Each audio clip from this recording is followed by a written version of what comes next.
that we're with the back to the audience. Feels quite impolite.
think we can begin. Thank you very much for your patience, and thank you for giving up on your lunch to be with us here for this session.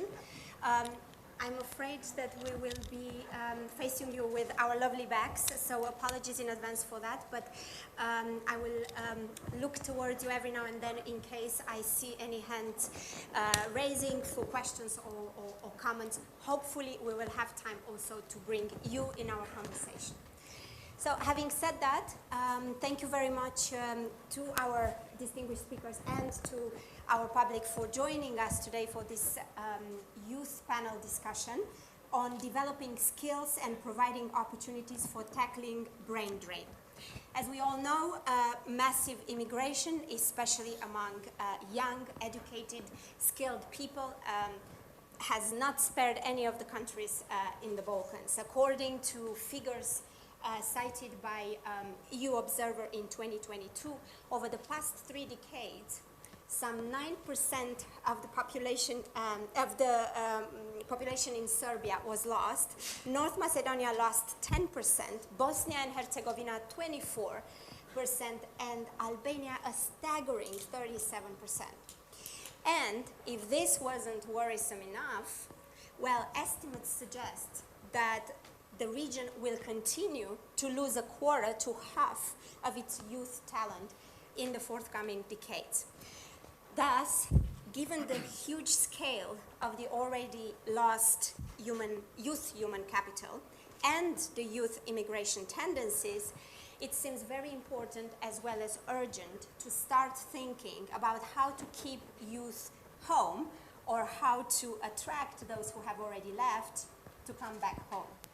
Moreover, discussions about how to train and upskill the young workforce in the Balkans in line with the labor market's needs, but also with the workers' own ambitions, so that they can contribute to sustainable growth in their countries, to innovation, and to companies' competitiveness, is also becoming increasingly crucial, especially at the time of digital transformation and transition, which is the time in which we're living. And these are basically the issues which we want to focus on in today's discussion, and they will be addressed by 2 consecutive panels by speakers who are trying to make a difference on the ground through their own initiatives and hard work, or else through investments in skills development opportunities, and they will share with us their experience and insights acquired as a result. But before we begin with this first panel, I'd like to pass the floor to the host of this session, Marko Georgievski, who is Director of the National Agency for European Educational Programs and Mobility in North Macedonia. Yes, to make some very brief opening remarks. Marko, the floor is yours. Thank you, Corina. Ladies and gentlemen, good afternoon. It's my utmost pleasure to welcome you to this gathering where we come together to discuss a matter of great importance: developing skills, providing opportunities, or strategies for tackling a brain drain. In this rapidly evolving world where knowledge and talent are the driving forces behind progress and success, it has become crucial for us to explore ways to retain skilled individuals and nurture their growth. Today, we will delve into the spirit of European Year of Skills and the significance of the program like Erasmus+ in fostering skills development and mobility for young people. Brain drain, everybody knows, a phenomenon where highly skilled individuals migrate from their home country to seek better opportunities elsewhere, poses challenge to both the nations they live and the ones they join. Brain drain has significant implication for the Western Balkan 6 countries. On the global scale, Western Balkan 6 rank among the countries most affected by brain drain. The numbers are not in our favor, but I do not dive into that because I want to change the narrative. By changing the narrative and promoting a positive and inclusive outlook, we can showcase immigration as an avenue for growth, cooperation, and development rather than a defeat.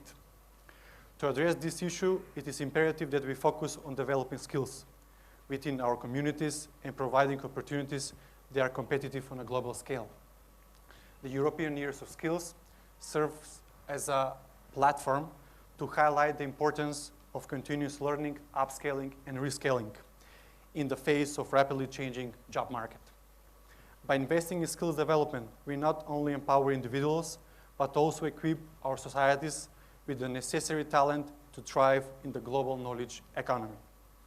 One of the most influential programs in this regard is Erasmus+, which has been transforming the lives of young people across Europe for over 3 decades. Erasmus promotes student mobility, allowing them to study abroad, gain international experience, and develop a global mindset. Through this program, young individuals can broaden their horizon, acquire new skills, and foster meaningful connection with peers from diverse backgrounds.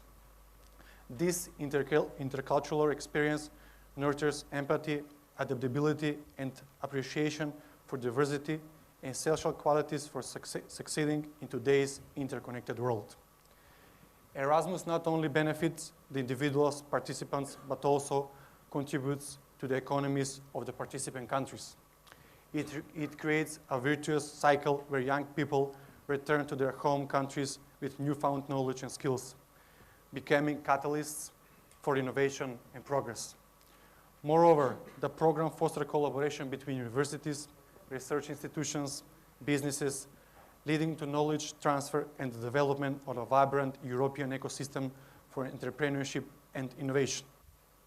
To further understand effective strategies in addressing brain drain, we can draw inspiration from successful stories in countries and experiences like Ireland and Estonia. Ireland has been recognized as a successful example of addressing the brain drain and leveraging its diaspora for economic development. The country effectively engaged with its diaspora, recognized their potential as ambassadors, and contribution to the Ireland economic growth. Ireland launched diaspora engagement programs, facilitate business support and networking, utilized media to promote success stories, collaborated with education, and research institutions implement supportive policies and establish government-led initiatives to coordinate efforts. Wonderful. Well, thank you so much for shifting our attention away from the problem, because we all know what the problem is, and reminding us that it's important now to talk about what solutions out there, what are the best practices and the lessons learned that we can actually use also in the region to be able to deal with the problems that we are facing. And I'm happy also that you brought the examples of the some member states, and I hope that in our discussion we can pick them up again. So thank you very much for that. Now let us look at some of these initiatives and at some of the work that is being done, because I think all of you hold some examples in that sense. So now turning to the actual speakers of the first panel, I want to begin with 2 keynote addresses. One from Jovan Despotovski, who is director at the Technological Industrial Development Zones in North Macedonia, and then Maja Trendafilova, who is director of the Regional School for Public Administration in Montenegro. Let's start with Mr. Despotovski. Maybe if you can tell us a little bit of how your initiative is benefiting young generations in North Macedonia. Okay, thank you. Yeah. First of all, apologies for being late. We had a very unfavorable weather on the way here, but now seeing all the nice faces and smiles here, so yeah, quite a different atmosphere. So it was worth it anyway. Yeah, actually, I can start with. I heard the figures you mentioned at the beginning, and actually, I read them somewhere in the papers. I think there are some projections showing that in the next decade, it says that the countries in the region, Western Balkans, can lose in between quarter to third, which is very, very worrying. Of course. Obviously, if we don't do something about that.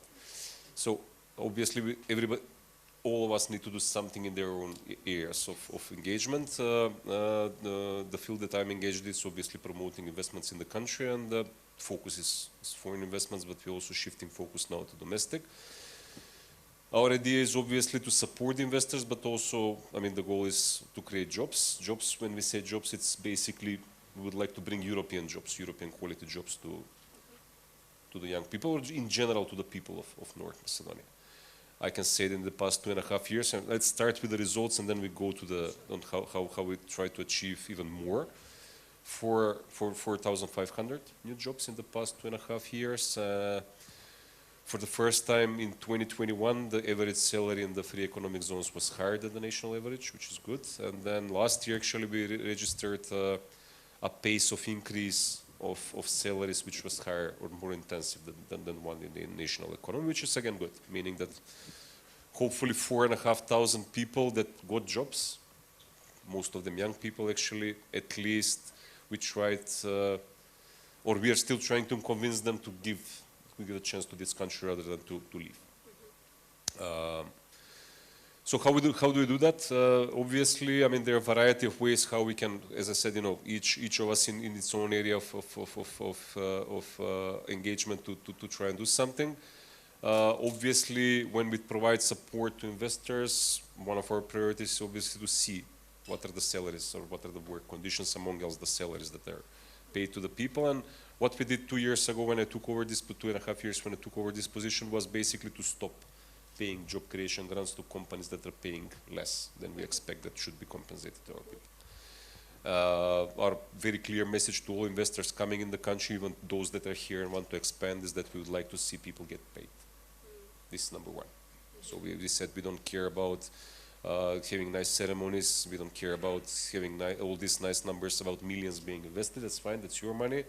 At the end of the day, what I care is how much money comes to the state budget, how much money our people get for their engagement. Support the investors more exactly? Among other things, also job creation grants, which were awarded quite, I would say, in the past. I mean, they were awarded, I mean, for all kinds of jobs created, but now we said no. We'd like to see first numbers, and then when we see appropriate numbers in terms of people getting paid, then yes, we can provide also a grant from the government that basically supports the company for that particular kind of job. And I can say it works, obviously, because an increasing number of our existing but also new clients realize that this is important, they pay more. That was number one. Number two, obviously, we realized that having I mean, investors paying more understands that people also need to deliver more. So labor productivity is very important in order to have this as a sustainable cycle of having the compensations going higher and higher over the time. So we have invested into programs of improvement of skills. So one general program understands that all of the companies that invest to bring in or to upgrade skills of their labor can actually get up to half of those costs for those training programs compensated. Skills, for example? Different. I mean, it starts from a very basic blue-collar thing about working on a particular piece of technology up to, again, marketing, sales, etc., etc. So it's different. It starts from very basic. It's not a basic thing to work on a complicated piece of machinery, but still, so blue-collar up to white-collar, it doesn't matter practically. Whatever a certain company implements for the purpose of getting more productivity back, we pay. And where do you find the people with the skills to pass on? I mean, the point is that the companies either utilize what is already available, so what they already hire, or newcomers to their company. So this is practically for the people that are already hired or just have been hired. But then what we are also trying to do is focusing more also on companies that are bringing in new technologies. Obviously, because we had in the past companies that are quite labor intensive, meaning that those do have a certain limitations when it comes to creating well-paid jobs. But it's not only the money, of course, it's also the working environment. So we have shifted our focus also to companies that are more high-tech. And new technologies require new skills. So and then those high-tech companies, for example, we just signed an agreement with a Taiwanese company which is active in the area of electronics, who is basically the largest greenfield investor in the country since independence. They came and they said, look, I mean, we do hire a limited number of people because we are heavily technology intensive, but the people that we are hiring need to have certain skills. So in order to start preparing those people, we need to get into contact with universities.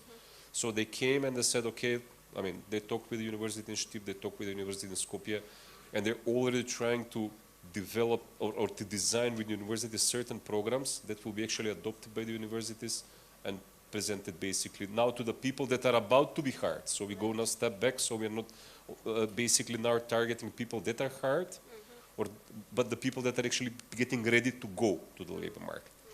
And then we also go a step back and we said, look, we also need to get something for the kids that are elementary, secondary school, take part into different competitions, regional, global, etc., etc. So we have developed and we have started to promote now a program.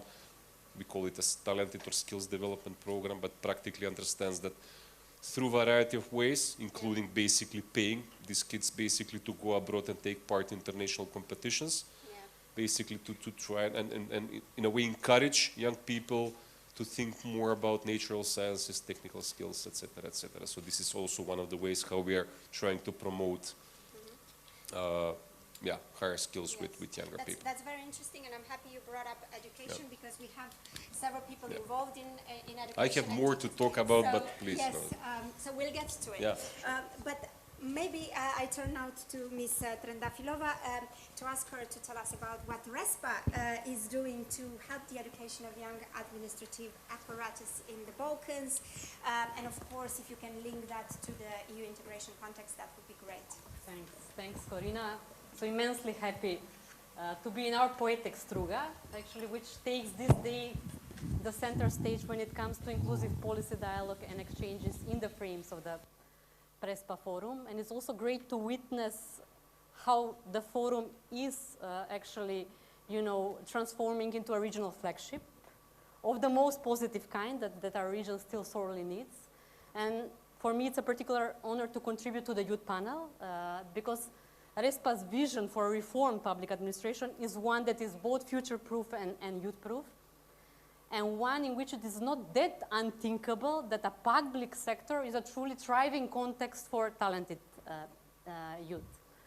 And the skills, actually, the skills issue that gathers us all here today is for us a spot on, not just because, as you rightly said, it's a symbolic proclamation of the European Year of Skills this year, but because of the transformational significance that both learning, but also unlearning, relearning have.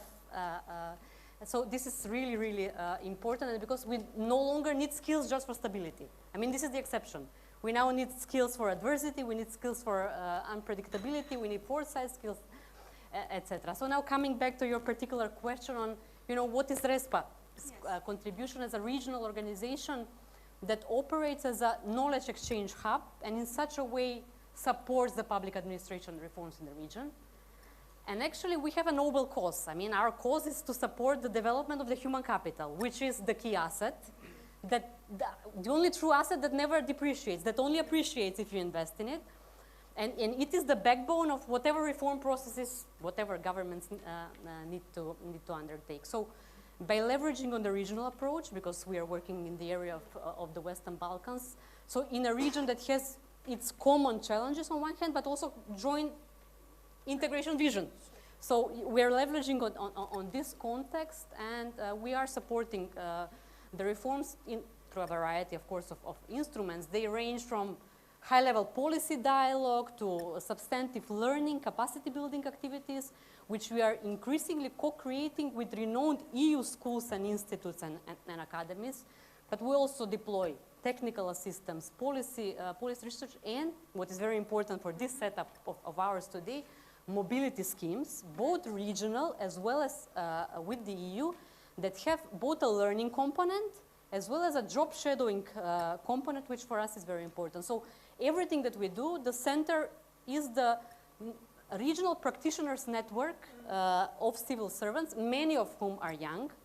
And as we by now have pretty strong regional networks, now what is our hope and ambition that we also contribute to creating such, go-to peers network also with the member states, because that's the whole point. So, so this is what. Are you finding that there's openness to that? Yes, there is of course openness, interest, appetite, and we deploy this assistance in various areas, from EU integration, but also to policy making, digitization, service delivery, etc. So, I mean, many of us, live in the region, are from the region, and we live both its beauties as well as its its drawbacks. So we know that there is a need for systemic overhaul of the public administration systems in order for them to be fit for the future, to be adaptable to change. And this change has to have youth lenses. And Jovan referred a couple of times on some of the aspects that need change. I mean, from fundamentals, such as the merit-based principles, adherence to the service orientation and the citizen-centered orientation, or the working condition, work-life balance, flexibility, more meaningful jobs. How do you retain and reward talent? How do you give them lifelong learning? So there's a whole set of reform areas that have to be bravely, because what is then the scenario if this does not take place? Only in a few years from now, our youth will not see at all an attractive employer in our public administration. Right. So this is the cost of non-action. And just to end yes. maybe on a positive note, Yes, then and I will come on the positive, but please. Yeah, if you have, if you can spare half a sentence to tell us maybe a success story or something that you see is really game-changing on the ground or is making a difference. Yeah. I mean, I think that even in this room we have success stories, and this Right. is my positive note that I wanted to come back to. You know, we witness that there are islands of excellence in the public administration, many of whom are in this room or in many others. And here's a shout out to either present civil servants, past, future ones. So the point is we have these islands of excellence, but we need them to be more. We need them, you know, to become archipelagos, to become part of the continent, be the main, you know, as these quotes go. So we need excellence at the core of public administration. And everyone has a role to play, yeah, like Jovan highlighted, within our own remits, within our own fields of work, but very, very diligently, because the cost of inaction in a region that has its human base thinned out, as you rightly said, and this daunting statistic, because the cost of inaction is very high. So youth, individuals, you know, businesses, they can only thrive if the governance works for them. So this is an angle in which RESPA tries to contribute by building the capacities, networking, peer exchange among the civil servants in the region. So thank you. Indeed, everybody has to chip in from their own Yes, perspectives and strengths. And so now this gives us a smooth transition to the many examples that we'll be hearing. And I will bring in maybe Ljubcho Petkovski, who is co-founder and representative of Kasarna Hub in North Macedonia. And the initiative that we're talking about is a startup, basically, a center that you co-founded and which mentors young entrepreneurs, if I understood correctly, in North Macedonia, but also provides them with networking opportunities. And I'm wondering why was it necessary to have this initiative, and whether you're seeing any results already? Okay, I'm co-founder of Stellar Solutions Skopje, which is a software development company working mostly for foreign markets. Together with the municipality of Ohrid, we partnered and we had this idea to set up a communal space in Ohrid. My co-founder is from Ohrid. That's why the connection is.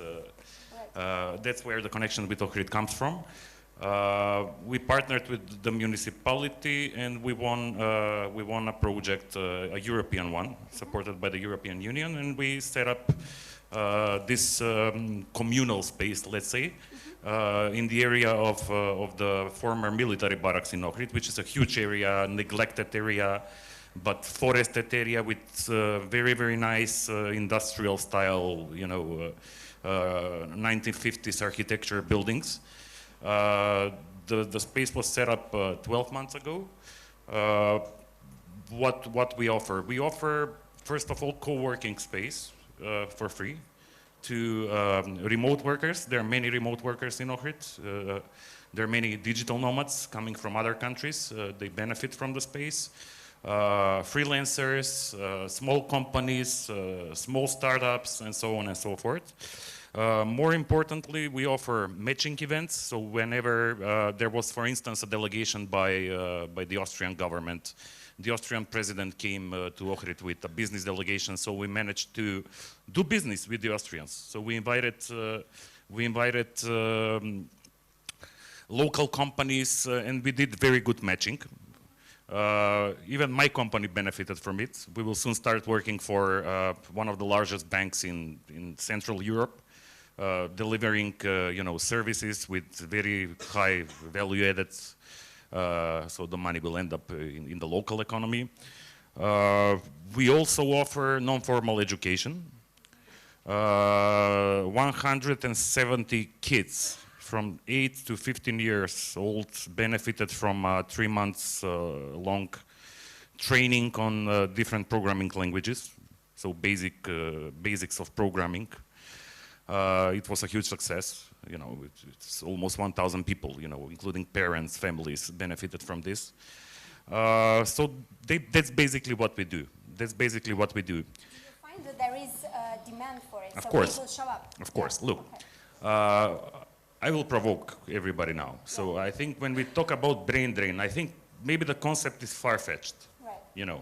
It fits more, the period from 30 years ago. Right. Of course, Macedonia lost 8% of its population in 22 years, which is a success, given, the difficulties that we had in the last 3 decades.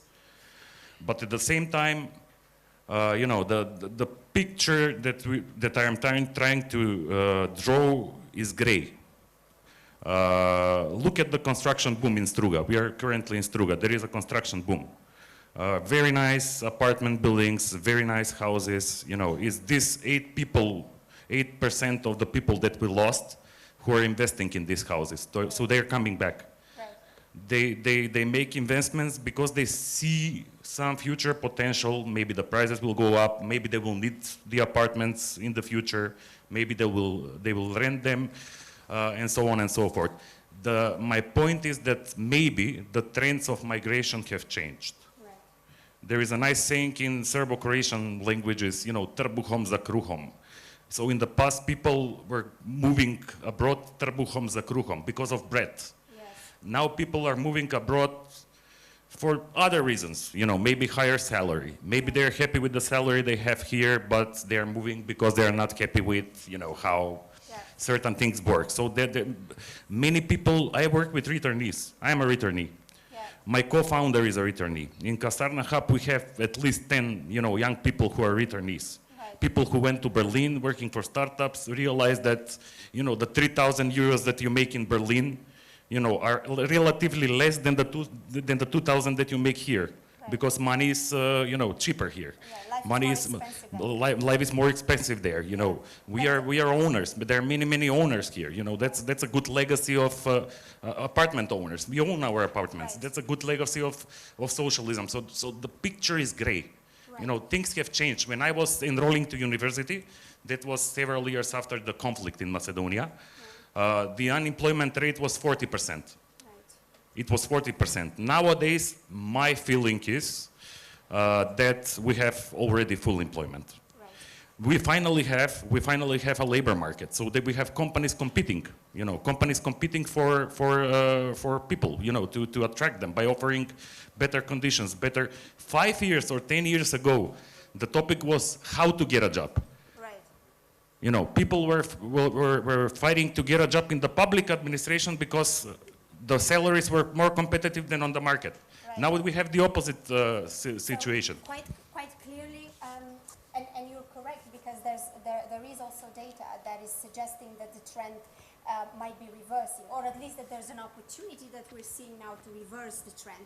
So it sounds that in that sense, the important thing is to prepare the ground for those people who are coming back. So maybe in 30 seconds, if you can tell us, first of all, your main reason for coming back, and second, based on what you know, I love this country. At the moment. I love this country. Okay. It's not a perfect country, but it's my country.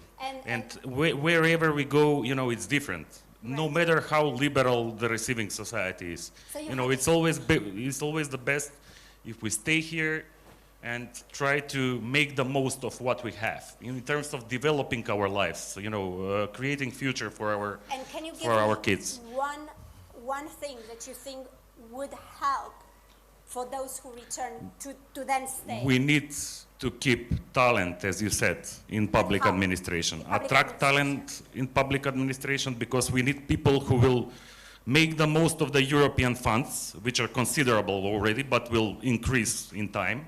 Right. You know, once we progress towards European integration, and we need to keep talent in politics. Right. I think that politics and public administration lag behind society and business. And we'll you know, come- better we'll- people in politics, better people in public administration, that's the recipe. Thank you so much. Yeah. We have to move on, unfortunately, but we'll come back to this people in politics idea. And I turn now to the NGO sector because we have Andrea Mladenovic here, who actually works for a think tank in Belgrade, the European Policy Center Belgrade. And I know, Andrea, that you're managing a very interesting project on circular migration. And I'm basically curious to if you can share with us how your organization is trying to help through this project and maybe by other means, and what is different and interesting about the work that you're doing at present. Well, firstly, thank you for inviting me. It's my great pleasure to be here today. So, Serbia definitely faces huge immigration issues. So we have a lot of people in different economic sectors, highly skilled people leaving the country, doctors, nurses, drivers, basically name it. Better working conditions, better career development opportunities, wages. These are all the things that people are being attracted with to leave to more developed countries in the EU. And according to some estimates, we lost around 500,000 people since 2011. So we also have problems with depopulated regions in Serbia now because mainly regions that people are leaving from are also at the same time low income, rural, post-industrial. So now that's affecting our regional development. And according to the Global Competitive Index, I think from 2018-2019, we were ranked on 134th place out of 137 countries. Okay, thank you. Yeah. In terms of its ability to retain talent. However, I would like to say something on top of what Mr. Petkovsky said. So there are other studies, though. Yeah. So, for example, Vienna Institute for International Economic Study proved in 2021 with its study that actually net migration flows in terms of highly skilled people are differentiated across Western Balkan countries. So it's not the same. So, for example, in Albania and North Macedonia, we do have some sort of brain drain, but on contrary in Serbia and probably Montenegro, we are now experiencing the last couple of years, we are now experiencing brain gain, which is probably because Serbian universities are attracting international students from the region, etc. But still, there are numerous strategic and structural problems that we are facing, especially in certain economic sectors. So we realized that as European Policy Center, we did some preliminary studies, and we thought that that circular migration phenomenon could be a viable policy solution to the problems that we are experiencing in a country. And that's why we decided actually to launch the initiative that you mentioned, Circular Migration Before Depopulation, which in cooperation with the Foundation for Advancement of Economics, also an organization from Belgrade, funded by the European Union. So basically what's specific about the initiative is first its standpoint. So it begins from a standpoint that migrations are okay, it's normal. Even more developed countries face immigration. Second of all, this is a personal thing. So it's quite a complex thing, and both decision to leave and decision to come back. And Some thirdly, feel more passionate about it than others. yeah, exactly. Sorry. So, and thirdly, why it's specific? It's because it's quite comprehensive, I would say, the initiative.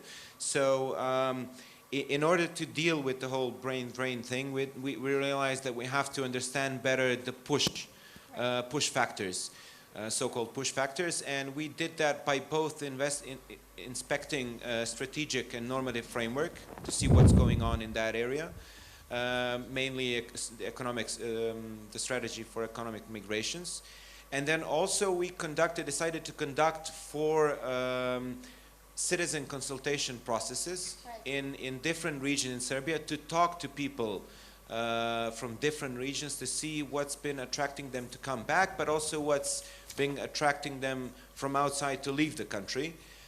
And by reference to what Marco was saying, that the approach has to also be inclusive. So now you're trying to bring people in. Bring people in, exactly, yeah. And also, so what we're also doing in those terms is that we are actually we're trying to collect personal life stories and see what's motivating them on an individual level. And we're also publishing these stories in a podcast format. Thirdly, which is already available. Yeah, there are some stories already available. I think we're about to have 3 new podcasts already in June. Just tell me, from the stories you collected so far, is there anything that is shocking or stands at odds with what you would expect? Like one thing? Well, not much, to be honest. Like not much. I'm a returnee myself as well. I've studied abroad, then came back to work here. So not much. I mean, it's mainly focused on structural issues that we have, and as Mr. Petkovsky said, so we have business sector doing good, but we have public administration and we have some corruption issues. So basically structural issues that are, on a state level which are forcing people to. Yeah. So when do you expect the study to produce results and to, Well, we already have studies. So we did the comparative study with countries Bulgaria, Estonia, and Ireland. Bulgaria because it's similar to Serbia in socioeconomic terms. We have Estonia because it's a success case in multiple areas. Ireland because it's a traditional immigrant story, but it's also a more developed country, so we wanted to see what they are doing. Fourthly, we are working with organizations on the local level. So we selected a couple of organizations and we're trying to transform them. It's an ongoing process. We're trying to transform them into regional centers of excellence for circular migration. So what that means is that we'll try both to capacitate them to engage into a policy dialogue on a local level, but also to make them have these permanent capacities to provide services to actual circular migrants or people who are thinking about engaging into circular migration. And finally, there's also local level advocacy, which I think it's and that I would like to accentuate as much as possible. It's very important to stay in the loop of local ordinance and local politics because that's what makes impact to people. Although we're doing national level advocacy as well, it garners headlines and everything else. It's good looking, but closest to the people. Yeah, and that's why we're working a lot with these regional centers on the local level as well. So yeah. All right, and 20 seconds for you to tell me, please, based on the analysis that you did in the member states, how did they deal with structural issues that maybe is suitable for the Balkans as well? Anything in that regard came out? I personally like the most the case of Estonia. So, digitalization of public services. They know where their diaspora is, although it's a bit less complex in their case. Diaspora is probably in one country, so that's also true, you have to say that. But digitalization of public services, knowing where your diaspora is, offering financial support for people to come back if they need financial support, psychological support, that's something I didn't know. People are facing actually a lot of, when you're coming back, society perceives, your neighborhood perceives as if you failed somewhere abroad. Right. So they're facing a lot of problems with that. That's something I didn't know personally, and that's what we found out. So psychological support, etc. So I would imagine a lot of also good that practices. you feel a little bit of a stranger in your own country to a certain extent. I don't personally. I didn't have that problem when I came back, but apparently a lot of people are experiencing that, especially in smaller environments. So thank you very much, Andrea. We have to move on. Sure. And because politics was brought up, I want to come to Sad Sahman. You are assistant professor and deputy chairman of the Bosniak National Council in Montenegro. So I want to ask you, based on your experience what space is there actually for young people in the Balkans to enter politics and to make a difference through their political engagement, through their activism? First of all, I want to say that I'm really honorable to be the part of this Prespa Forum, very important and significant summit in our region. And what is important, that summit is supported by Euro-Atlantic partners. This is key, what I want to say on the beginning. And once again, congratulations on your very good moderation of this session. Like someone who is coming, from the. It's not, Because we couldn't really get it. I have to repeat or? No, go ahead. Like someone who is coming from the Montenegro, I want to say for the beginning that Montenegro and North Macedonia are very friend countries. We had common past. We live in the ex-Yugoslavia. We share that space, and we have some current activities within NATO. It's very important security umbrella for both of the countries. And the third things, I hope that we will have a common future also inside the EU, and this is the very good and strategic goals of both of those countries. Panel like this. About the youth question, it's very important to talking and to discuss about this, and for us it's very important to raise awareness among the peoples about this question, about brain drain, about the youth. And of course, I will back on to your question about the politics. This is very important to know that nobody will not give you the chance to make decision because you are finish your study, you graduated your university, and someone will say you are smart, you will sit here and you will make decision. It's not true. You have to fight. You have to fight for that, and that is very important to mention. You must be aware that well, you have to achieve the respect among the people. You have to gathering the people, talking about the topic who are attractive, who are on the top on the socio agenda, and that is very important to have a trust with the people and to come inside within in the political parties, because unfortunately in our region political parties are not the pillars of the democracy. They should be, but they are not, unfortunately. I said I have that experience, and we have to change something on that way. In the member states also, but also in the region, we often look at polls and we see that people do not trust political parties at all, and they're among the least trusted institutions in democracies. So it's quite brave, apart from everything that is said, for somebody to, defy these perceptions and actually try to change the system from inside. How easy is it to do it based on your experience, and why did you choose to do it? You know, it's like a football match. When you're looking at the football match, players are playing the games, yeah, and the audience just said it's good or not good. But if you are in the area, you are in possibility to change something, and it is very important to be inside, to be in the process of the making decision. And if you are in the audience, yes, you can say so to criticize, to say yes, it's good or not good, but you have to be within, you have to be inside. Right. That is very important. And you have to talking about the strengthening of the political dialogue, of the changing of the political culture, to run the topics which are very closely connected with the youth. That is very important, because the principle youth for youth, it's very important, because I'm sure that young people believe and trust more than the same generation who are, have the same problems, have the same same topics, and that's very important to talking with that population and to strengthening the trust between each other. Our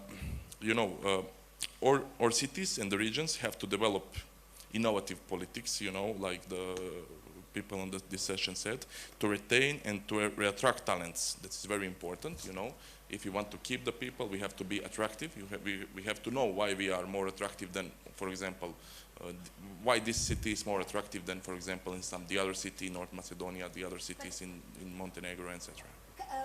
Based on your own personal experience, do you have an example of an obstacle you've encountered in trying to change things as part of a political organization.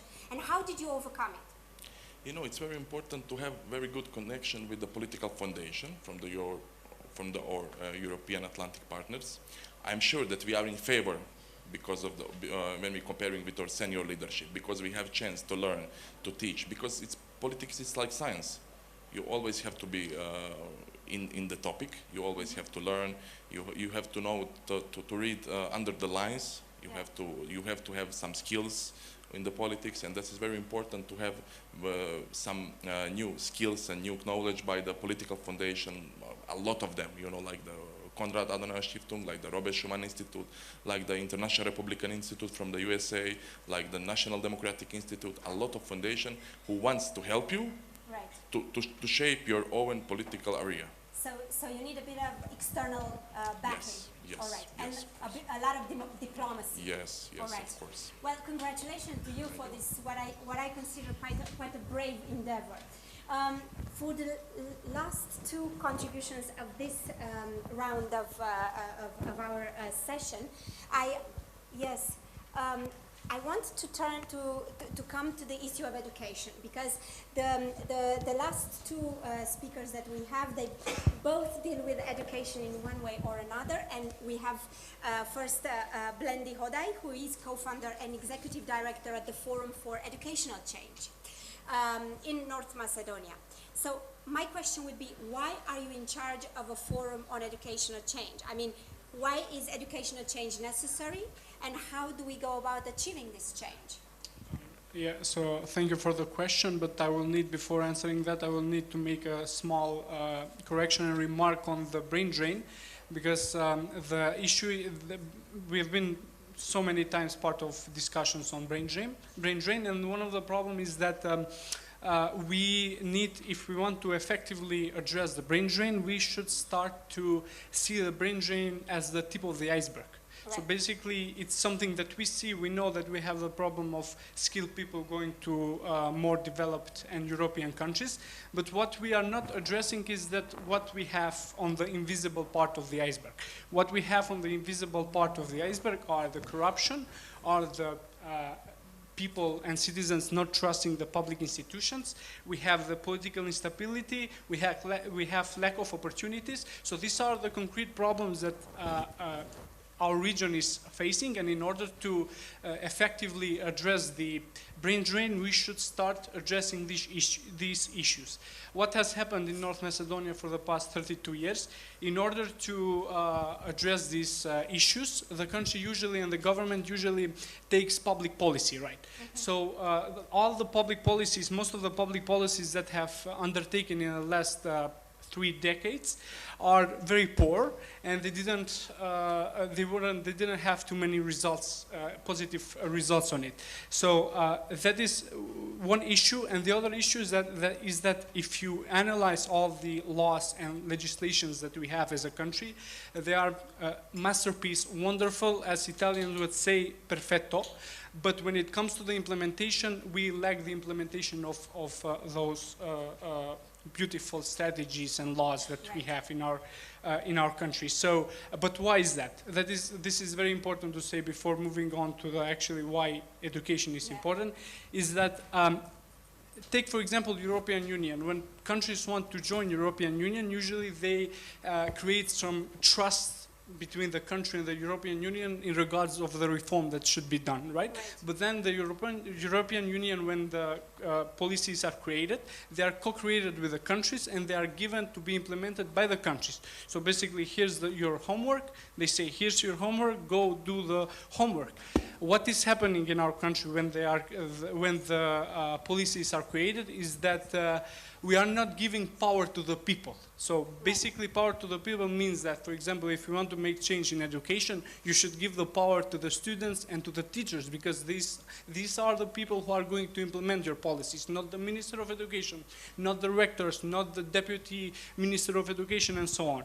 Why education? Why I'm in charge of Forum for Educational Change is that I truly believe that the education is the spine of every nation. So the better education means better nation. Mediocre education means mediocre education. So basically what we have had these years in our country is that we have indeed unfortunately expired and outdated education that is not, it has a mismatch between the knowledge that we get in education and the skills that the market is wanting us. And can you give me one example of this mismatch and something that you did to fix it? All right, so one mismatch is that there was a period of time, like 5 to 6 years ago, where everyone in North Macedonia was enrolling in a law faculty and economics. Right.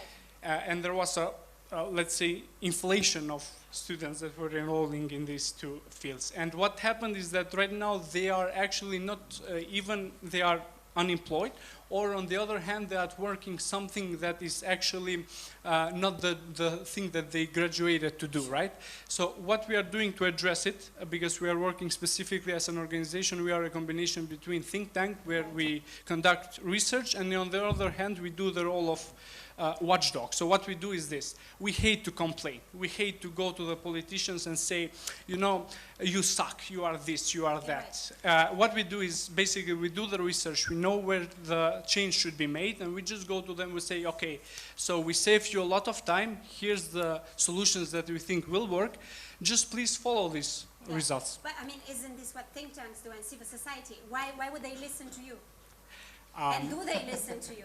Actually, yes, because we have created a reputation in a civic society as rebels. Right.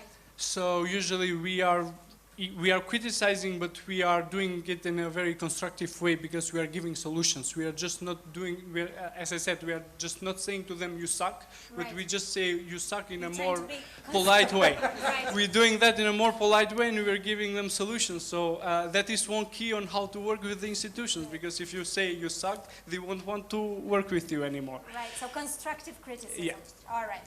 Okay, thank you very much, Blendi. We come last but certainly not least to Stefan Veljanovski. And as probably many of you here, you also went abroad. You went to the United States, you taught there, you studied there, I imagine, and then you decided to come back. And you decided to come back because you have a lot to offer to your country. In terms of skills, in terms of knowledge, in terms of what you have experienced over there. So is it mission impossible?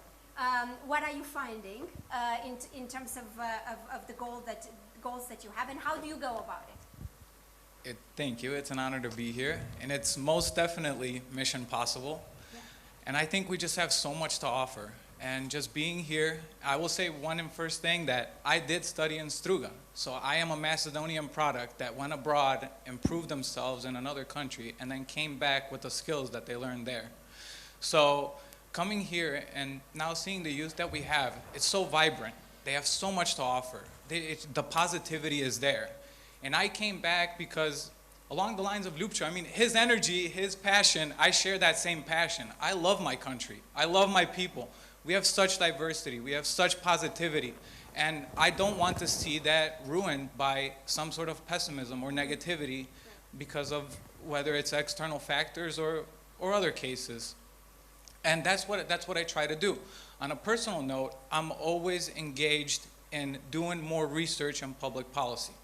That is something that I've strived for since 2012. When I studied here, I did a lot of my research in terms of Macedonia at the time. Energy efficiency, renewable energy sources. Then I continued with solar technologies in 2018. And now we are seeing these things slowly being implemented. So at the time you might think that those results are not being shown or seen immediately. And I think that's something that we need to have more of. Patience. I think patience will lead us to have the concrete results that we want. So for me, I thought about what Blendi said, and that's something that I always look into when I do research on public policy. And so for a public policy to be completely effective, it has to be technically correct, politically supportable, and organizationally implementable. And that is the strategic triangle of policy creation. So if we have those, we can have the policies that we want for our youth, the policies that we want for us, and the policies that we want for our elders. Currently, I'm working on education reform. Not necessarily reform, it's more of social policy. Considering conditional cash transfers that were used in South America to kind of give more of a stimulus to our own to have, because 0 to 17 years of age, we have the highest poverty rate in North Macedonia currently. And that's something that I want to change. If we provide conditional cash transfers to students, then we can give more incentive for them to perform in their schools and kind of move on in that aspect. Is this cash flows a fancy word for sort of scholarships or? They would be. It's a fancy word more for providing them with the necessary means to survive. Right. And that's what we need in those categories that we see that we are lacking. Because what we want to do is we want to have a concept focused on efficiency and results. And that is something that I think that they've done in TIRS, and Johan has done a wonderful job there. And I think that that is something we need to do more of. We need those private companies to come and put pressure on institutions to be better. We want to have better labs. We want to have better resources. We want to have more positive policy framework. So I think that we can do that. And in big part, the EU and the United States and other Western allies play a key role in providing those accession funds in order for us to have more money to implement the correct policies and making sure that they are organizationally implementable in the long run, not just on a short-term basis. Well, I'm very happy that you touch on the foreign support because we will move to the next part of the discussion and focus a little bit on precisely this kind of investment, more specifically on Swiss support for the development of skills and opportunities in the region. So thank you so much.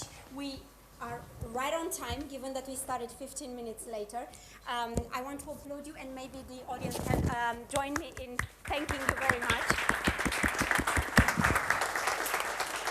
And I would say thank you not only for the contribution today, but also for the work and the determination. You have the living proof. Yes, of the potential. living proof that change is possible. So thank you very much, and now we will move to the second round of speakers. Thank you. But don't go away because we'll have some photo at the end, yes? Okay.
Time we continue, Okay. yeah, because we All right. have to do it. I mean, it I'm takes just some time. concerned a bit about the participants because it's lunchtime and we don't want to keep, yes, exactly. So, are we almost?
you so much for sticking around, being with us. I want to encourage you, if you have burning questions or something to add to the conversation that we're having, please raise your hand.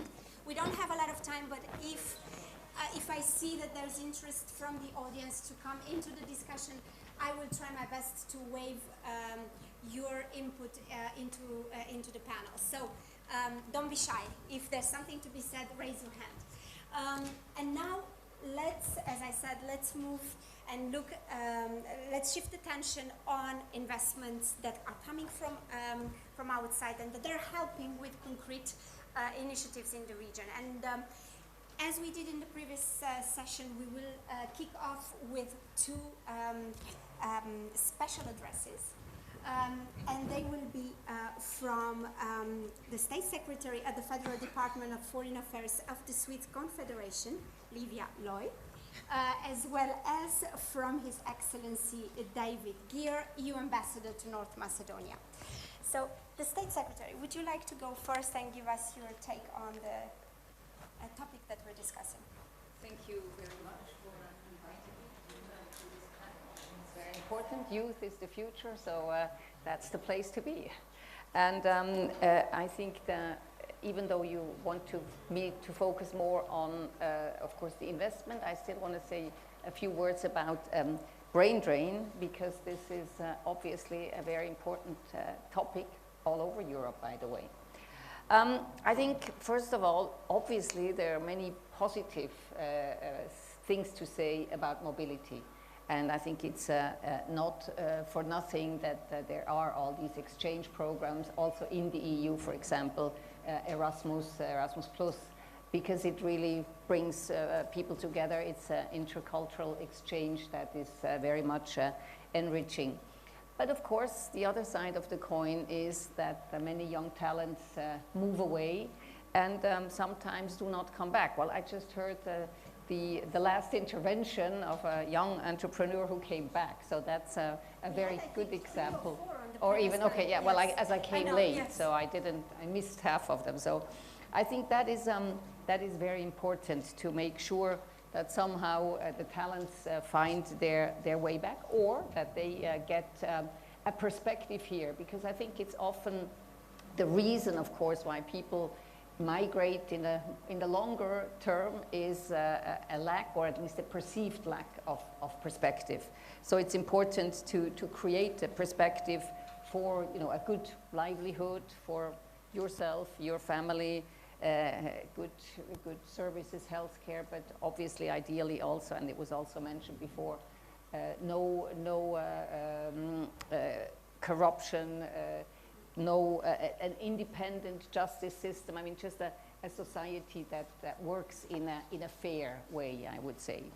So these are critical challenges where everybody needs to work together. And so again, here I'm very glad to see also the youth so involved. I think youth will play a more and more important role as our societies grow older also. Now coming to what we try to share also, the experiences that we share and that we are also trying to bring here through our development cooperation, that we have started our development cooperation in the Western Balkans 30 years ago. So we are quite present. And one of our priorities is exactly supporting youth and skills development. This is obviously because we ourselves have a very developed dual vocational system, or a vocational education system, I should say, where people, actually young people, do not all crowd into universities to afterwards not find a job, but that was also just mentioned, but they are trained in companies that are close to the market, so who represent also really jobs, and in parallel they also get, of course, academic training. So together this forms a very good perspective to make a living and provide important services to the society. So I think it's really a win-win system that, and as I said, in Switzerland, it's more than half of the students who choose that way. So it's not that, you know, you're looked down if you have not a university degree, but it is a very respectable jobs that you can gain this way. So I think this is part of what we really try to do here, and I am particularly glad that we have here 3 young people who have, I think, been part of our development cooperation programs.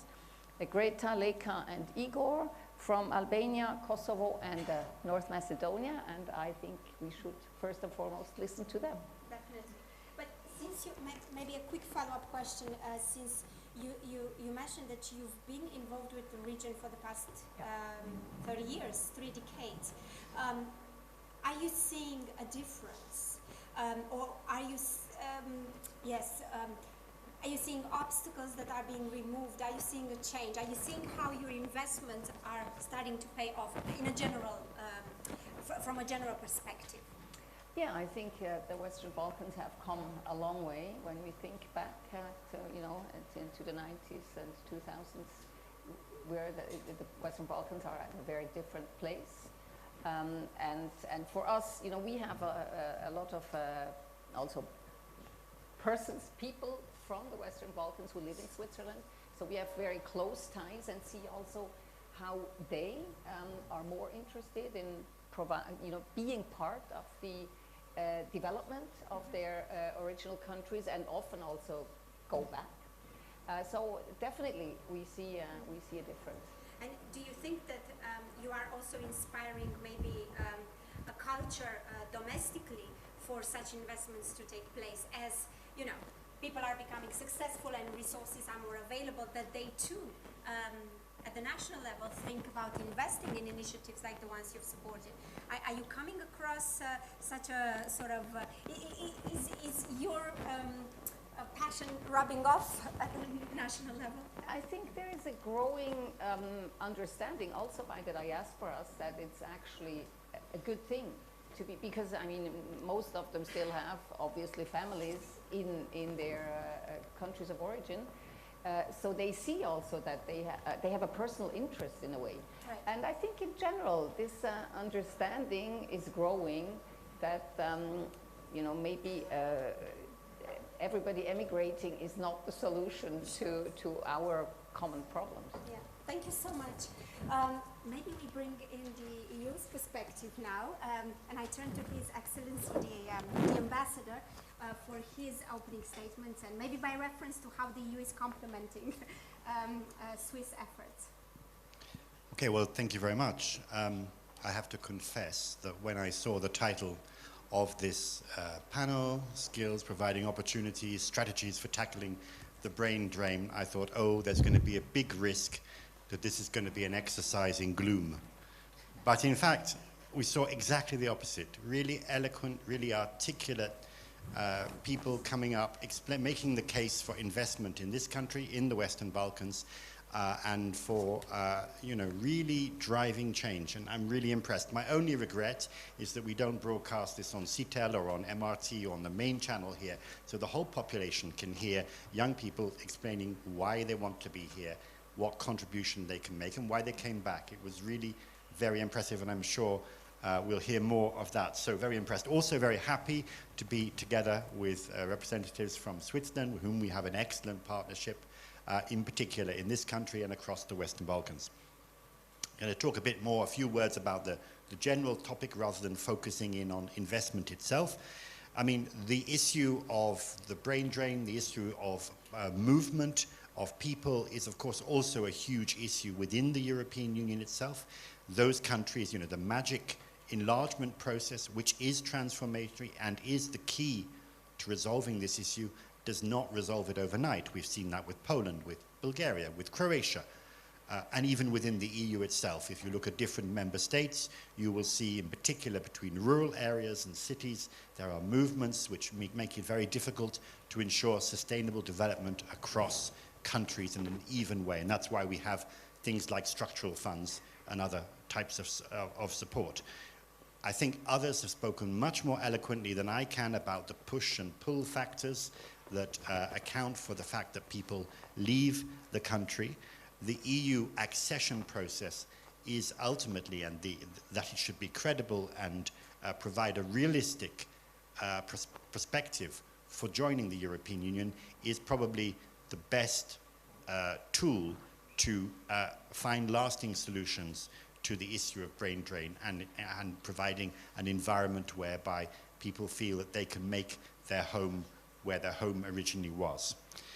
And there's also, but there are economics. And the big figure I always think of for North Macedonia is, first of all, you have a single market on your doorstep, the world's largest, 450 million, and likely to grow, maybe up to 600 million. So it's a huge magnet and something which is very important and you cannot ignore, but you can be part of and can contribute to. At the moment, the living standards, though, here are 41.5% of the average of the 27 EU member states. So the question is, how can that be boosted? How can the living standards be boosted so that it's competitive within the European Union? And that's a key issue, as we've seen with countries like Poland and Bulgaria, where we're starting to see the reversal of the brain drain as living standards rise. There's also another issue in North Macedonia. Productivity, by comparison with the European Union, is 16%, 16%. So there's a huge scope and need for investment, for skills, for all the things that we've been talking about. Others have already mentioned some of the structural issues that need to be addressed underlying this: rule of law, corruption, public administration reform. The European Union accession perspective, the process of accession, offers a fantastic tool to address those issues, though of course it has to be driven, as others have said, from within the country itself, but the tools are there to achieve it. The other positive that comes with the European perspective is increased foreign direct investment. And you've seen increases in foreign direct investment in this country since 2018 of about 7% per year. In fact, last year was the highest level of foreign direct investment. So as the country continues on its path, so it will continue to, I think, contribute and see more and more foreign direct investment. But at the same time, to address this productivity issue, to address these living standards, there needs to be major investments in the labor market, in skills, and in education. From our side, we are very active. We have our Youth Guarantees Scheme, which is, has been shown to be very successful in the European Union, has been rolled out here, and is being successful too as a way to ensure that young people, either between university or between jobs, are able to acquire skills to stay within the labor market. We have a big investment in technical and vocational education, which is absolutely key to making sure that we have a match of skills to the job market. I think Blendi was mentioning that earlier when he was talking about law and economics. Very important to make sure that people are getting the skills which are really going to drive the economy and ensure livelihoods in the future. Education reform. The education system in this country, as everyone knows, has many deficiencies. We're invested very much in education. And of course, as the State Secretary has just mentioned, there are also opportunities through programs such as Erasmus+, as well as Horizon, which is to do with scientific research. So, you know, there are an enormous number of tools. I am reasonably optimistic for two reasons. First of all, politics follows interests. And I think what we're seeing now, that the mutual interests to see this region in the European Union are very great in terms of economics, in terms of security, in terms of democracy. And I think that means that there is an inevitability about it. But of course, there's a huge amount to do to achieve that goal.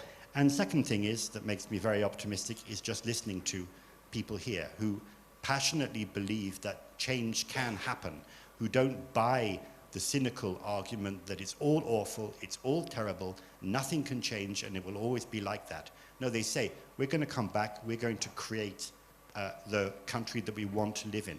And I've seen that in Caserna Hub, I've seen it in Bitula, where we meet young entrepreneurs setting up, with startups, being very active. I see it in Skopje. I see it virtually every day of the week. So there, I think, is a great source of optimism, and I'm really looking forward to hearing how you also are, investing and how you see the future.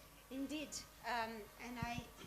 we're going to immediately turn to the concrete examples, because I have to agree with you on this point that the grassroots energies and the local energies are really gaining momentum, and it's quite amazing to witness.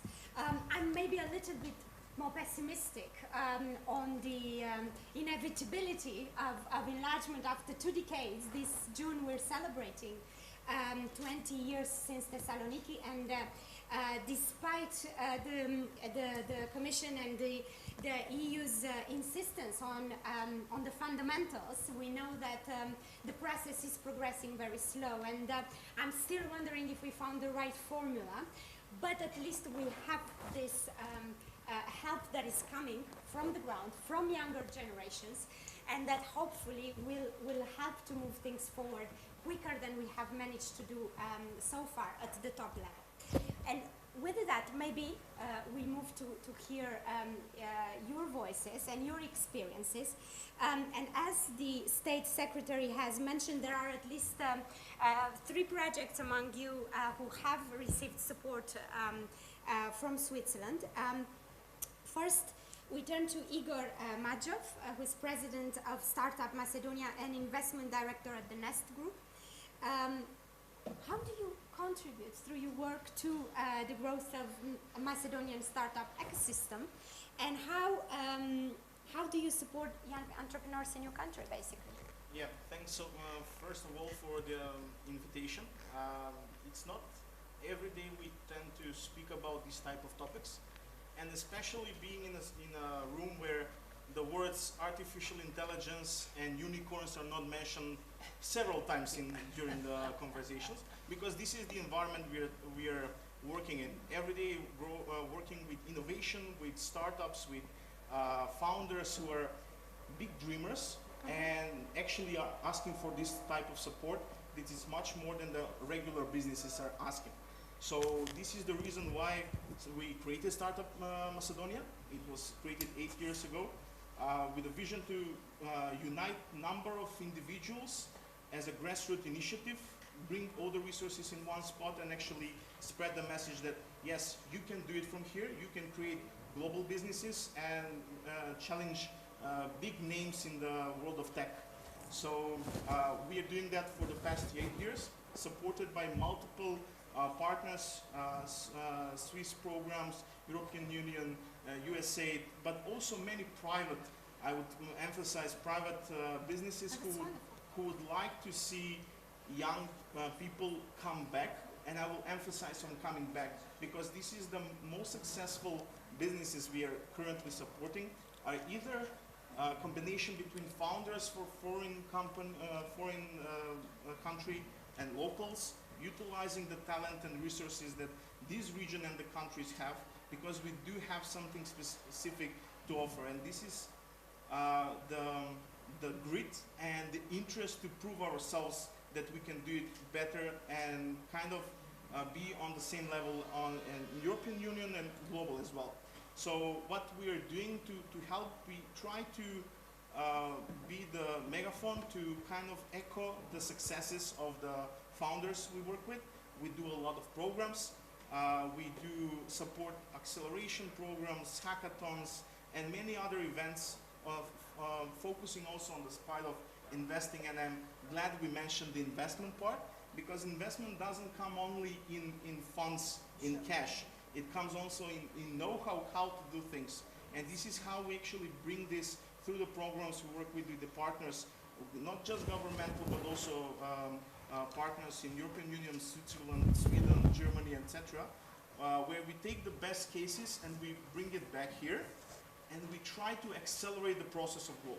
The question is not whether Macedonia and the region will grow by the years. The question is how fast we're going to reach the standard that we were talking, getting higher salary, having better living standards, and this is where we believe founders and startups are the new fabric of the economy. They're I would say, the heroes of the presence where youngsters look up to. They look up to someone that can come from humble beginnings, through education, have an idea, be very persistent, and this is something I want to emphasize, be very persistent, and with the help of the ecosystem, create a business that can employ many more, and this is kind of a cycle that takes a lot of time. And that's why I will kind of gladly ask everyone to get more interested about who are those that are putting this region on the map, and this is also for Kosovo, this is also for Albania, Macedonia, for Bosnia, and etc., where we do have I'd say the superstars should be not the politicians, or should be more these entrepreneurs that are moving the economy forward. Yeah, persistence from all sides, because we learned about 30 years of persistence, 20 years at least of persistence, and also from your side. But you mentioned you work with big dreamers. Yeah. So I'm just curious, what is like one example of wildest dream you've come across in your work? How big, tell us, how big a North Macedonian or somebody from the Balkans can think, a young person can think? Give us one example. Well, it will be hard to think of one. Basically, one dream that we had was to organize a meetup or conference. So on Monday, basically, we're organizing a matching summit. It's the biggest gathering of startups in the Balkans and investors who are literally looking to invest in this type of companies. And from last year experience, we managed to bring more than 3 million euros to early stage companies in the region. Right. And more investors are coming in. So we are proving that there is talent, there is companies creating amazing products. I would just mention a few. We have Airport Briefing, a company that services Lufthansa with top-notch products for their pilots. We have artificial intelligence and AI that is developed for the fashion industry with Pixel. We work in the fintech segment with FinCup. I will just have about 25 companies we work with in something called the Founders Club. Right. And this is like it's not an exclusive, it's more like the Dreamers Club that are asking for extra support and are pushing the pedal to the metal, as we call it, right, because they want to make it happen and challenge everyone in the region. Excellent. And now I want to bring in an initiative that potentially links a little bit with what you're doing, Igor, and it's Blarina Zendeli, who comes from Seoul Tech Park 700 Accelerator, also in North Macedonia. And just tell us, how does it compare your work to Igor's initiative? And how do you, basically, how are you making a difference for young people in your own way? Yeah. Hi everyone. First of all, I would like to say that it's a privilege, pleasure, and honor to be here with all of you to talk about this topic. This topic holds immense importance in today's global landscape, and I'm thrilled to share with you our experiences and perspectives about addressing this crucial challenge. Through our tech park, within Southeast European University in Tetovo, we are thrilled to have this opportunity to take this opportunity to empower young people, fostering skill development, and going through our sustainable development and local retention. I believe that coming together and sharing our insights, we can collectively explore innovative strategies and going through addressing this crucial challenge. What you asked me about what we do differently. We are focusing on creating a stimulation or creation of startups and also skill development of new businesses. Helping existing SMEs and local growth, and also boosting local economy and fostering new tech jobs. This is the main thing that we are focusing. The other thing that we are doing recently is the how do we help startups? How do we help startups? How do we help younger people addressing this brain drain? We help startups by giving them trainings, services, tailor-made services like business analyzing, market analysis through finance aspects, also giving them office space. Recently, we are creating our office space, co-working space that is called, 700 co-working space that where a youngster, our students will go there, we will give it them for free. This is co-working space we'll give them for free to get network with them, others, trainers, and experts. Who's helping you in providing these trainings?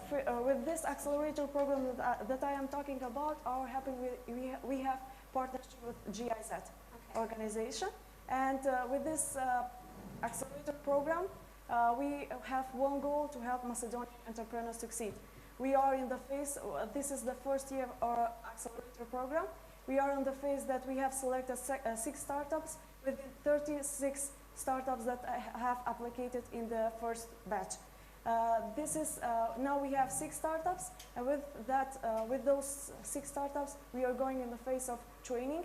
The training will be 100 days training with coaching, training them, and in the end, we will go in the phase of investments. We will co-invest up to 40k euros with the additional co-investors with external investors. That it means like VCs, business angels, and so on. But in terms of these 6 startups that you've chosen, can you give us an example of what kind of startups they are? Do they all deal with tech issues, or? No, they are dealing with sustainable growth. They're dealing with green, as I mentioned, and also they are dealing with. We have a startup with disabilities.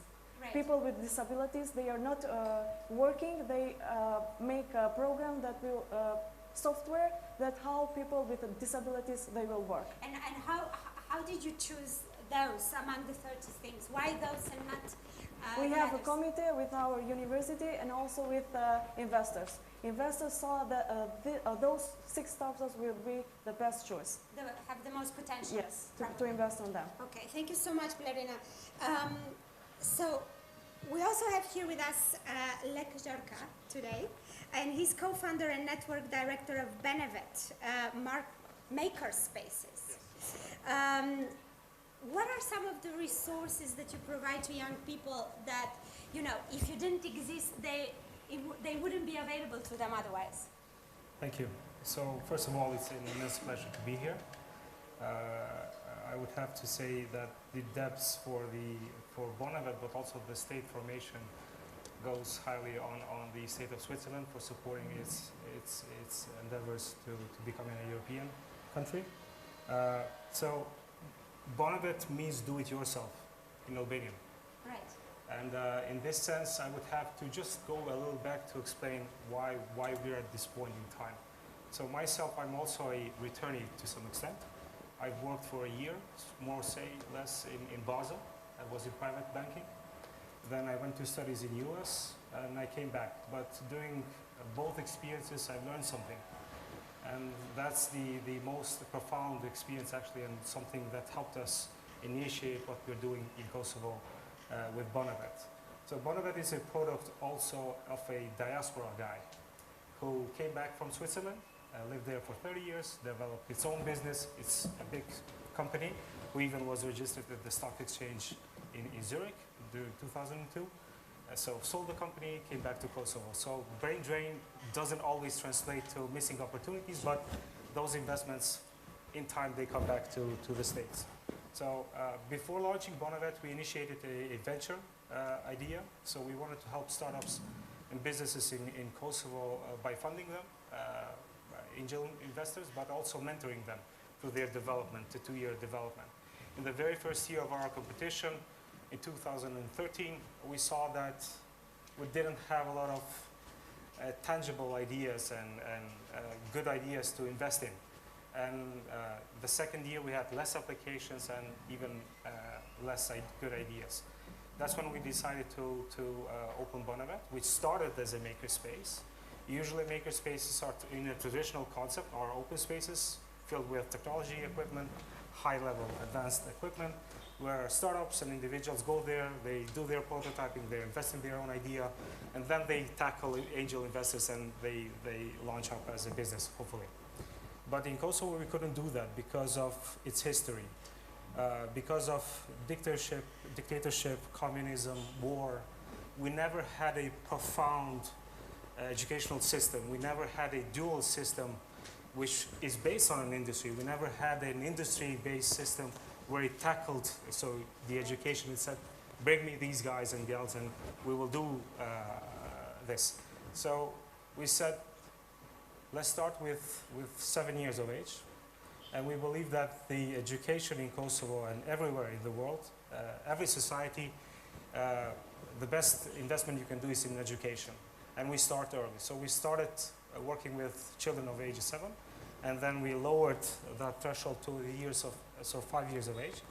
And what we do, formative years. yes. So what we do is we don't teach only technology or tech skills. We teach personality skills. What we say at Bonavet we do is that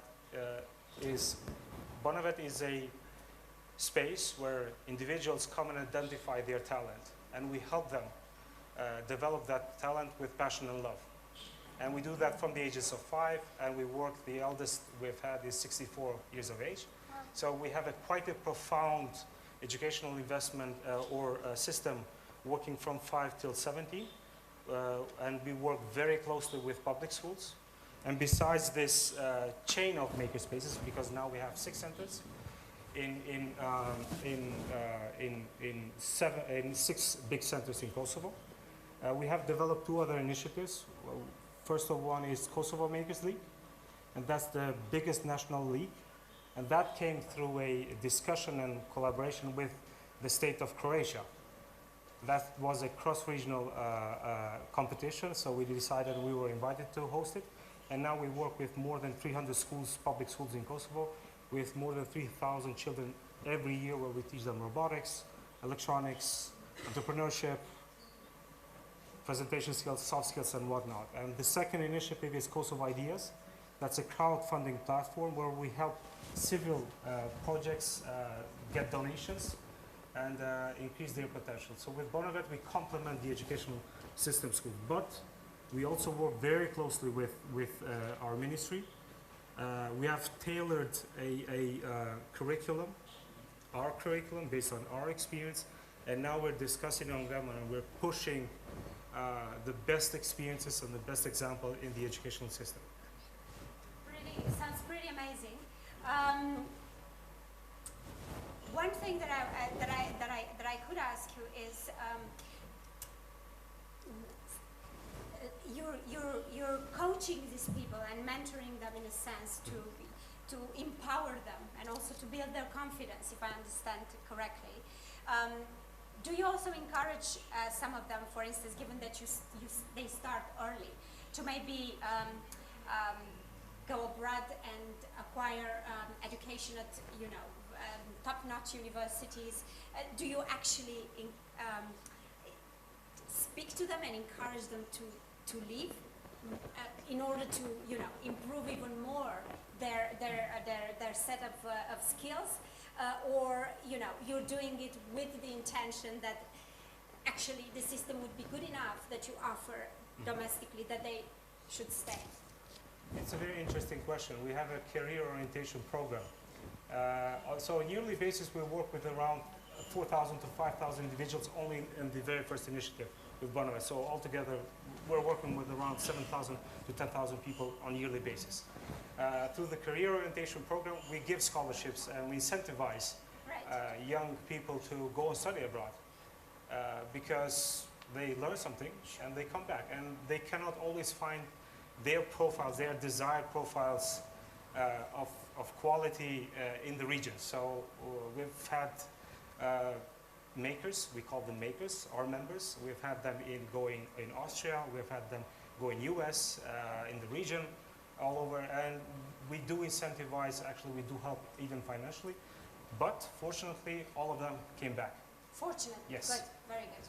Because we provide them the opportunities, and through Bonavet, so we have 3 pillars. The very first pillar is the education pillar. So we have 2 segments in that pillar. It's 5 to 17 and then 17 and up. The second pillar is the project-based learning program, where individuals who undergo through this, the very first pillar, they can test their ideas, they can launch a startup, and they can do something crazy. Yeah. In 2017, we built the very first electric car in Kosovo. Electric what? Car. Car, Yes. amazing. In Yeah. 2019, we built the very first electric buggy, chassis and everything. In 2020, we did a science project, so jointly with a scientist from Max Planck Institute in Berlin. We teamed up a group of 6 teenagers, and they worked for 2 years. They had to mimic a lizard. They had to build a robot that climbs the steepest angles through obstacles, and that paper then actually was published in Taylor and Francis, the robotics journal. So, and the third and the most important pillar, which follows up on the very first 2 ones, is the incubator and accelerator part of Bonavet. Yeah. And that's why these individuals come, because then we help them, we assist them to launch their own startups. Right. Well, very interesting indeed. Thank you for sharing that with us. And we have to move on, unfortunately, but fortunately, because actually the final contribution that we're expecting is equally interesting. And it's coming from Greta Harapaj, who is marketing director at Aladini, Albania. And what is interesting is that Aladini is the largest e-commerce company in Albania, and you're leading on marketing there. So how did you achieve that, and how do you think that your experience, how can it inspire others to reach as high or higher? Okay. First of all, thank you for having me, and thank you for the question, Corinne. The numbers were not on the side of Albania, as we said before. Yes, yeah. We were. So I can share my experience from the business side, not only from the business. We are the largest e-commerce in Albania, but we are the younger one, not by years, but for the people that are working there. They are working only young people, and they are building something that for us that are doing it is extraordinary. I don't know from outside how it is perceived. It has me personally to be there has helped my passion for technology and for business. I came from a technology background because I have studied information technology at the Polytechnic University of Tirana, and then I landed an internship on a new company with only 6 people. And from that, we are now 50 people working on the company, and as you said, I am leading the marketing department. So it has brought up a lot of possibilities. So we are embracing digital transformation on the company. Technology has helped me on that, surely. And we are having data-driven decision. We are using AI, as Igor said. These are our terms daily right now. The second one is that we are having a customer-centric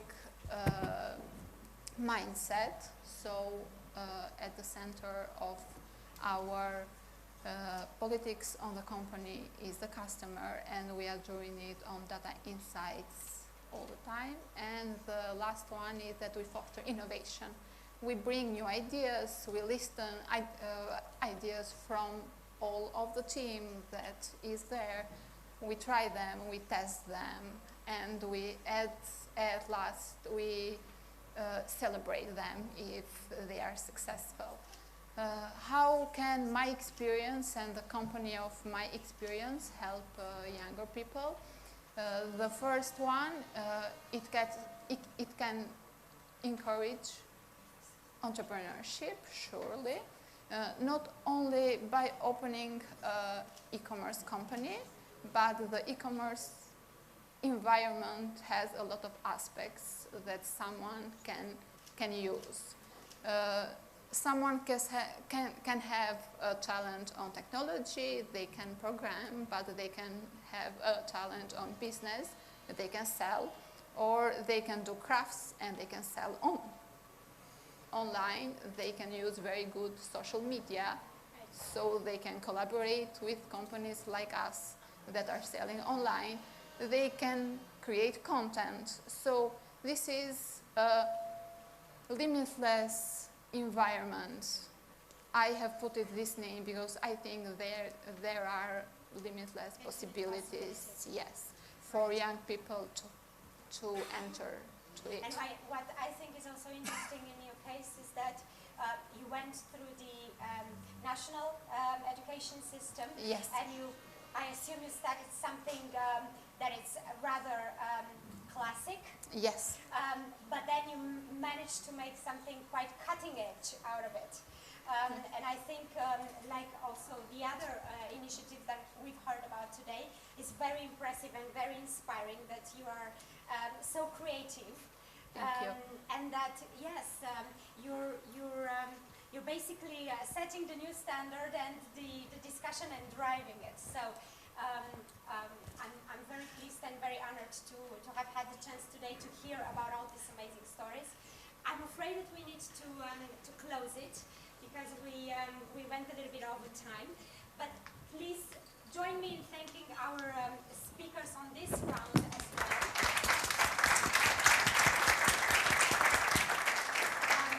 I wish you success in the work that you're, very important work that you're doing. Thank you. And I want to invite also the other speakers on stage in case the organizers want to take the photo opportunities. And bon appetit to the rest. Thank you so much.